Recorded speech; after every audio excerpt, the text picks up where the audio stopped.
I'm afraid I can't help you, ma'am. Perhaps it would be best to speak with your doctor. He would be the right person to prescribe something in this regard. But a friend of mine procured similar medication from this pharmacy not too long ago. Why the sudden change in policy? The government. Don't you live in this country? Besides, it's risky. I'm sorry, ma'am. This is not fair. It's a pleasure to meet you. I wish I could say the same thing. Have you been waiting for long? Half an hour. But that's fine. Shall we sit for a moment? Of course. You see, I asked that we meet here because it's a public place. You know what that means, I guess. Besides, it's airy, and the energy here is somewhat relaxing. Anyway, to be honest with you, I didn't think you would come. So, how's life treating you? I can't complain. That's a good attitude. Well, perhaps before we continue with this chat, we should order some food. And don't worry, the bill is on me. Also, I'm not going to take much of your time. Thanks. But I don't think food is necessary at this point. Except, of course, you are hungry. I'm good. So, tell me, how close are you to Malik? Are you asking if we are friends? Perhaps. Well, we've known each other since high school. That's a long time to permit the establishment of trust. So, can I say you can count on each other? Of course. I mean, I'm sure you are aware I arranged his marriage with Jennifer. That is what friendship is all about. You think so? So, interestingly, if you arranged that marriage, that means you knew Jennifer beforehand, right? I guess so. Good. You see, by arranging that marriage, you are automatically a friend of the family. The implication of this, therefore, is having an uncommon privilege to apply positive inputs in that family when the need arises. This is not just a constituent of friendship, but also a moral obligation. Honestly, there are ample fundamental questions that human nature has constantly failed to address in a friendship setting. But of course, this is partly because we are often carried away by selfishness and wanton cold-heartedness. If you are truly a sincere friend, when was the last time you asked yourself what your friendship with Malik and family mean to you? Are you the evil wanting to tear them apart, or the angel that would restore things? Where do you stand? I am truly speechless by your eloquence.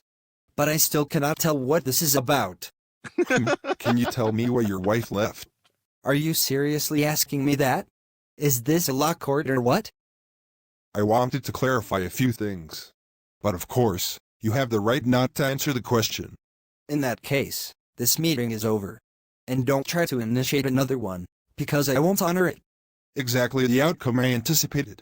But before you leave in a hurry, remember, this is a good opportunity for you to make things right for yourself and Malik's household. It may seem arduous, but eventually, you will attain delight in the very egg of fulfilled virtue. This is my advice to you. You know what? I'm sick and tired of your unnecessary intrusion. So, keep that advice for your children and grandchildren. Good day. What a nice thing you've got going here, Jennifer. Sorry, do I know you? I don't think so. But anyway, they call me Cold Heart. And I am from the Jasking and Alberto Collectors. So, Jennifer, at Jasking and Alberto, one of our work ethics comprise sending our debtors an email, followed by a surface mail, detailing why you are getting those messages in the first place. Afterward, we will usually give the debtor a 2-week window to act accordingly. But fortunately, in your case, we granted you 3 weeks and 2 days for reasons I can't understand. Is that not something? But I still cannot comprehend why I should pay money to a company I did no business with. Listen, Jennifer, I love my job. I love it so much because it affords me the privilege to meet all sorts of people you can't imagine. However, that is also the part that I detest. You know why? Because I hate dealing with people who don't seem to understand the seriousness of what they are facing. People like you, for instance.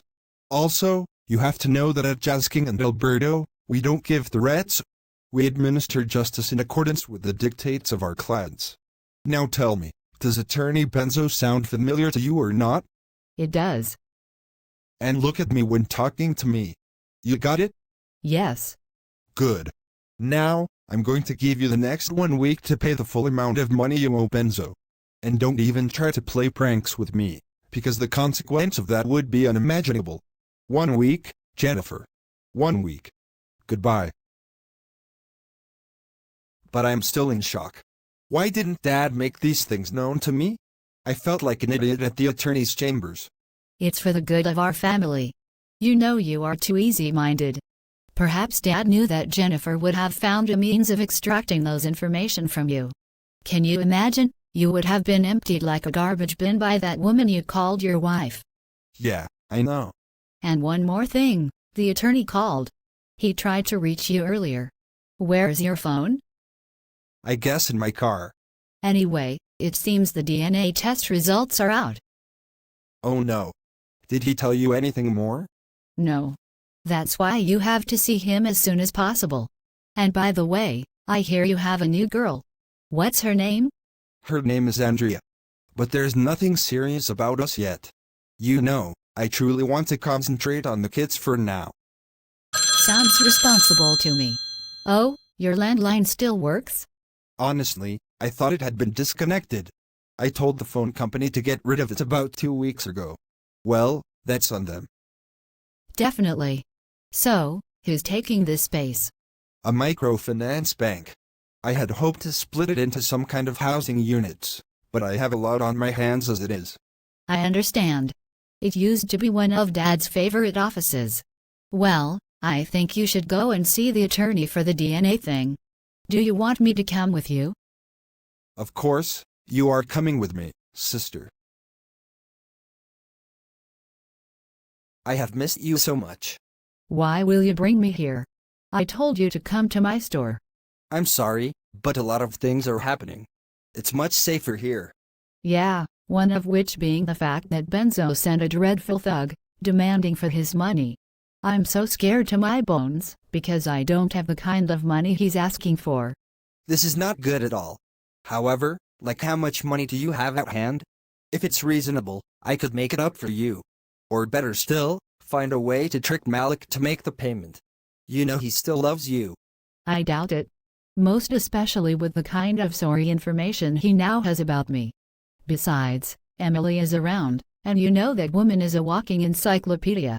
I'm afraid everything about us is about to be dug up. Also, that old attorney is virtually living with us. Honestly, I can't say what they are up to as we speak. That idiot. I wish I could get someone to get him out of the way. You mean kill him? Of course. That would be the best way to solve this mess. You think so? Anyway, before you begin to dig another bottomless pit in your head, we have a huge problem at our hands. What is it again? I went to the pharmacy, but surprisingly, Nico no longer works there. Seriously, you are pregnant? Why should you be this careless? This is unreal. I mean, Benzo's issue is big enough, then this? So, what did the new pharmacist say? He cited government policy, and then turned me away. I'm so broken right now. We should have been more careful until the divorce is over. What do we do now? I don't know. This is practically too much to bear. And speaking of divorce, has Malik signed the papers yet? The last time I checked, they were on his study desk not signed. What is he waiting for? He should sign the damn thing. What does it matter? We've lost everything already, regardless. But there's a guy. A very wealthy guy, waiting for your hands already. What's that for? Are you insane? Look at what you got me into. You think I'm some toy to play with. Look, Malik is a nice person. A super nice guy with a big heart. You think I will ever be lucky in my lifetime to get a guy like that as a husband for real? You are too pushy, Randy. I told you, let's slow down, but no, you wanted the money by all means. Look at us now. Jennifer, I'm sorry. I thought I was helping you. I mean us. I apologize for the slap. But the truth is, we have 3 major problems right now: the lingering divorce, Benzo's debt, and the pregnancy. How do we go about solving them? Perhaps you should sell your boutique. Oh, now, I know you are seriously sick in the head. That shop is the only thing I'm going to get out of this sham marriage. And you want me to do away with it? Give me a moment to think. Well, while you are at it, I need to go see someone in town quickly. This is inconceivable. I didn't realize Jennifer was this devilish. I don't know what to say anymore. I just want to go home and sleep it off my memory. Yeah, I know. But I will drive. It's all right. So, those two children are not yours. They are not part of family? My husband and children won't find this funny at all. They are going to cry their hearts out. But I loved that woman. I love my children. I mean those kids. How could Jennifer do this to me? There's nothing I have not done trying to please and make her comfortable and happy. Where did I go wrong? Do you think I'm a bad person? You are not, my dear brother. However, one thing is sure, once we get home, you are going to sign those divorce papers. Jennifer has to go. But what about the kids?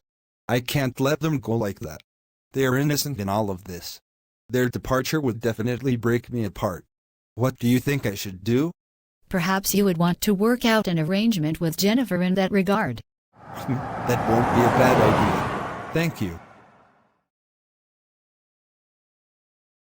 What you are doing is unbecoming of a guy who practiced the law. And to think that I almost had you as my divorce attorney. That is your business. And come to think of it, are you here to judge me or what? I am a lawyer, and I go wherever the money leads. I don't care what you or anybody thinks. That is really sad.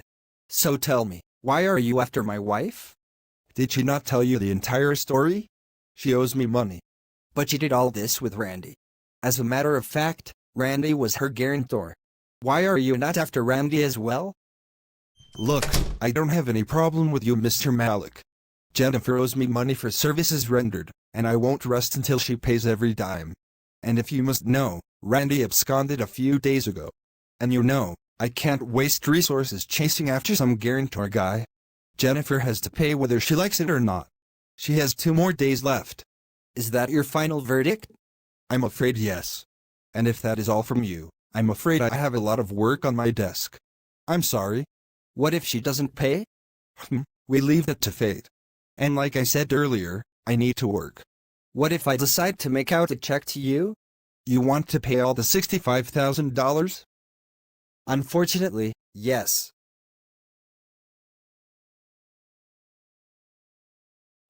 Your story does not fit with what we've uncovered about you. And I think the earlier you come out clean, the better for you. Besides, if you didn't do all that is in this file, why did you abscond? I was fearful of what Benzo might do to me. But Benzo, who's currently in our custody as we speak, was precisely after Jennifer. So, your abscondment must mean more than you are telling me. And by the way, Jennifer is currently pregnant. Do you know about that? I do. When and how did you hear about this pregnancy? About a week ago. Jennifer told me about it. I'm a bit curious. Why will you know about this pregnancy? I mean, it's not as if Jennifer is your wife or sister. We are very close friends. So, we can argue here that she's closer to you than her legitimate husband to have informed you about this pregnancy. A pregnancy that her husband has just got to know about. Is this not strange? I said we are close friends. Again, why will she tell her husband when they are not in talking terms? They are separated. Did you not dig out such information during your investigations? We did, as a matter of fact.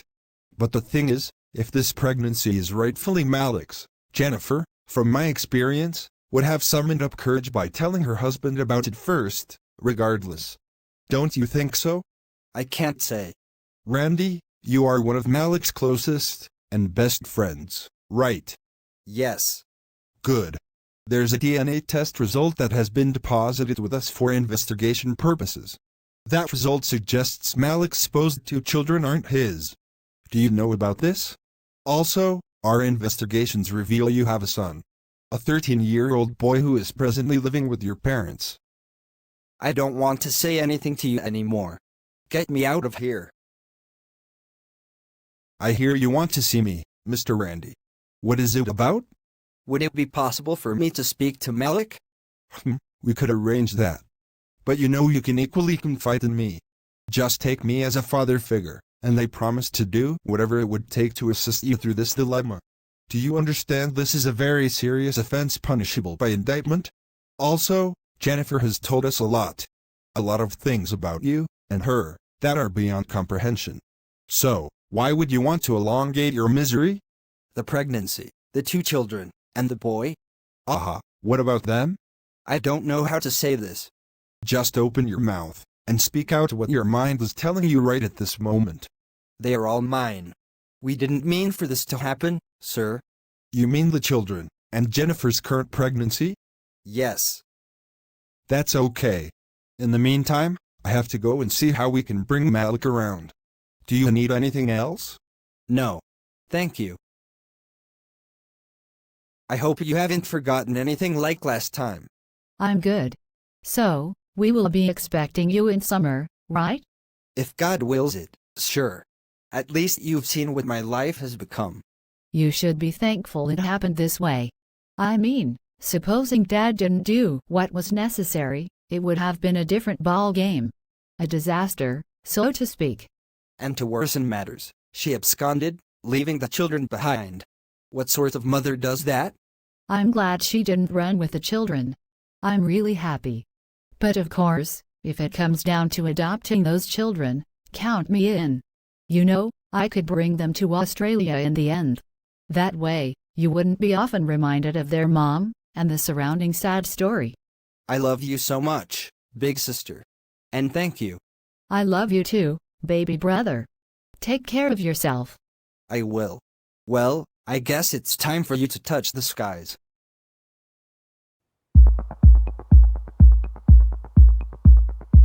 Have a safe trip.